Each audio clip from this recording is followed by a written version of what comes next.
ياسين طلع على مشهد مش حلو خالص. طلع على مشهد فيه ابوه ماسك امه من شعرها بايد وفي ايده التانية ماسك سكينه، ولسه عناد بتقول له بتعمل ايه يا ماهر يا قاهر، قام ضاربها بالسكينه. في لحظه صمت، ابويا قتل امي.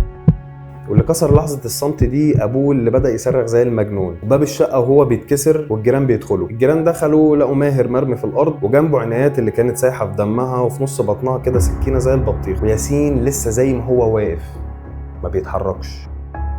ياسين شاب في ثالثه ثانوي ذكي جدا، كان كل همه ان هو يخش فنون جميله لانه كان بارع فعلا في الرسم. ياسين بدا بكل عنف يحوش في الناس الكتيره اللي كانت واقفه في الشقه، لحد ما خرج من باب الشقه وهو بيجري زي المجنون، لا عارف هو رايح فين ولا اصلا بيعمل ايه. ياسين للاسف من حاله الهستيريا اللي هو كان فيها ما كانش قادر يتحكم في نفسه ولا في تفكيره، وفضل يجري زي المجنون في طريق ضلمه. الطريق اللي كان على يمينه فيه ترعه واللي على شماله فيه زراعه، الطريق اللي كان ضلمه اللي ما كانش فيه نور غير تقريبا كل 100 متر او 200 متر من عمود نور يكاد يكون شغال، يعني رؤيه مشوشه، صوت صريخ في دماغه، مش شايف حاجه غير اخر مشهد شافه وهو خارج من البيت لما مامته كانت مرميه على الارض وسايحه في دمها، وابوه اللي كان مغمى عليه جنبها. وفضل يجري لحد ما في لحظه كل ده وقف، كأن حد شدله الفيشه.